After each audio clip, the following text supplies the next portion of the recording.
바이든 행정부는 목요일 법정에서 소셜미디어 대기업과의 통신을 편호하면서 연방 정부가 선거 안보에 대한 위협, 코로나19 잘못된 정보 및 위험으로부터 대중을 보호하는 데 도움을 줄 수 있도록 그러한 채널이 계속 열려 있어야 한다고 주장했습니다.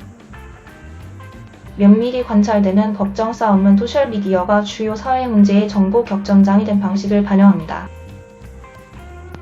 소셜미디어 회사가 플랫폼에 있는 막대한 양의 정보를 관리하려고 노력하는 동안 복잡한 도전 과제를 드러냈습니다. 그리고 2024년 선거를 앞두고 악의적인 행위자들이 인터넷의 가짜 및 분열 자료를 범람시켜 국가의 민주주의를 계속 방해하려고 할 것이라는 독립 연구원, 감시단체 및 정부 관리들의 경고를 강조했습니다. 뉴올리언스의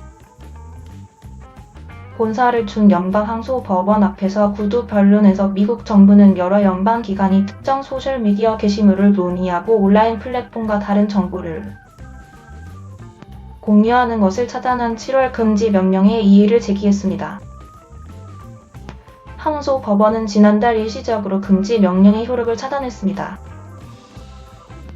그러나 목요일의 주장의 결과는 국토안보부, 보건복지부 및 기타 연방기관이 기술기업 및 시민사회단체와 조정할 수 있는 능력의 새로운 제한을 두었던 명령의 궁극적인 운명을 결정할 것입니다. 바이든 행정부는 미국 제5순회 항소법원이 유지한다면 이 금지 명령이 광범위한 민간 파트너십을 억제하고 대중을 보호하려는 미국 정부의 임무를 약화시킬 것이라고 주장했습니다. 예를 들어 만약 자연재해가 있었고 소셜 미디어에서 공익을 손상시키는 진실되지 않은 진술이 유포되었다면 정부는 소셜미디어 회사들이 그러한 잘못된 진술을 더 이상 퍼뜨리지 못하도록 막기 위한 금지 명령에 따라 무력할 것입니다. 라고 법무부 변호사 다니엘 테니는 말했습니다. 이제 제5순회의 3명의 판사 패널이 행정기관이 그러한 위협에 어떻게 대응할 수 있는지를 결정할 예정입니다. 문제는 특히 정부가 회사의 서비스 약관을 위반했다고 믿는 플랫폼에 게시물을 표시했을 때 미국 정부가 소셜미디어 플랫폼을 위헌적으로 압박하여 사용자의 연설을 검열했는지 여부입니다. 목요일 1시간 이상의 구두 변론 동안 항소를 다루는 3명의 판사는 이 사건에서 어떻게 판결할 것인지에 대한 징후를 거의 제시하지 않았으며 한 명이 판사는 청문회 동안 단지 2가지 질문만 했습니다. 다른 2명은 대부분의 시간을 금지 명령의 범위와 주들이 소송을 제기할 법적 권리가 있는지 여부에 관한 문제에 대해 바이든 행정부의 변호사들과 이 사건의 원고들을 압박하는 데 할애했습니다. 그들 앞에 판사들이 이의를 제기하는 동안 하급 법원의 금지 명령을 뒤집기 위한 요청뿐만 아니라 그 금지 명령을 더 지속적으로 중단하라는 행정부의 요청도 있습니다. 목요일 청문회에 앞서 법원에 제출된 요약본에서 바이든 행정부는 하급 법원 판사가 소셜미디어 회사들과의 정부 소통을 잠재적으로 미국 시크의 역사상 언론의 자유에 대한 가장 거대한 공격이라고 밝힌 것은 잘못되었다고 주장했습니다. 설득과 강요 사이에는 단정적이고 잘 정해진 구분이 있습니다. 행정부의 변호인단은 하급 법원이 유언을 위한 합법적인 노력과 강요를 위한 불법적인 노력을 동일시했다고 덧붙였습니다. 미주리 주와 루이지애나 주를 포함한 이 사건의 반대자들은 심지어 강제가 아닌 한사적인 행위를 사용자의 발언권을 침해하는 정부 행동 후 변화시킬 수 있기 때문에 연방 정부의 소셜미디어 회사들과의 소통은 수정헌법 1조 위반이라고 주장했습니다. 이 연방 기관들 모두는 주요 소셜미디어 플랫폼의 내용 조정 결정에 스스로를 감시했습니다. 루이지애나 주를 대표하는 변호사인 존 자우어는 목요일 판사들에게 말했습니다. 가정적으로 말하자면 그는 외과 의사 장군이 이 모든 연설은 끔찍하고 끔찍하다고 말할 수 있습니다. 하지만 그가 할 수 없는 것은 전화를 들어 내려가세요라고 말하는 것입니다. 라고 덧붙였습니다. 이 소송에는 주 외에도 5명이 원고입니다.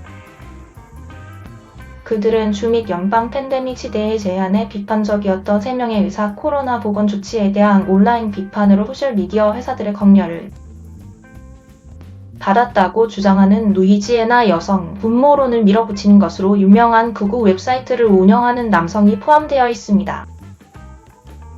목요일에 구두 변론의 대부분은 강압적인 소통의 정의와 과거 사건에서 법원이 민간 정당들에 대한 정부의 압력을 어떻게 분석해왔는지에 달려 있었습니다. 그러나 주 정부는 또한 법원이 행정부의 조치 요구에 귀를 기울이면서 소셜미디어 회사들이 사실상 미국 정부의 대리인으로 바뀌었다고 동의한다면 헌법 위반을 발견할 수 있는 길이 있을 수 있다고 주장했습니다. 지난달 테리 도티 지방판사가 금지 명령을 내린 이후 미국의 전현직 관리들과 외부 연구원들, 학계 인사들은 이 명령이 미국 선거를 보호하기 위한 노력에 소름 끼치는 효과로 이어질 수 있다고 우려했습니다. 외국의 적들이 우리의 선거에 개입하려고 하고 있고 계속 시도하고 있으며 그들이 그것을 하기 위해 소셜미디어를 사용한다는 것에 대해 심각한 분쟁은 없습니다. 크리스토퍼 레일 FBI 국장은 지난 7월 하원 법사위원회에서 증언했습니다. 트럼프 대통령 자신이 2018년가로 그와 같은 취지의 국가 비상사태를 선언했고 상원정보위원회는 초당적이고 압도적으로 초당적인 방식으로 같은 것을 밝혀냈을 뿐만 아니라 우리와 소셜미디어 사이에 더 많은 정보 공유를 요구했습니다. 위원회의 의장인 오하이오 공화당 하원의원 짐 조던은 여전히 확신이 서지 않고 있습니다. 이번 주 초 그와 다른 공화당 의원들은 바이든 행정부가 발언을 억누르기 위한 캠페인을 벌이고 있다고 비난하며 항소법원에 그들만의 브리핑을 제출했습니다.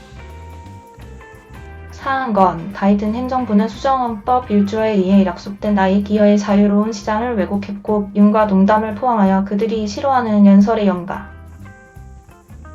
권한의 무게를 실었습니다.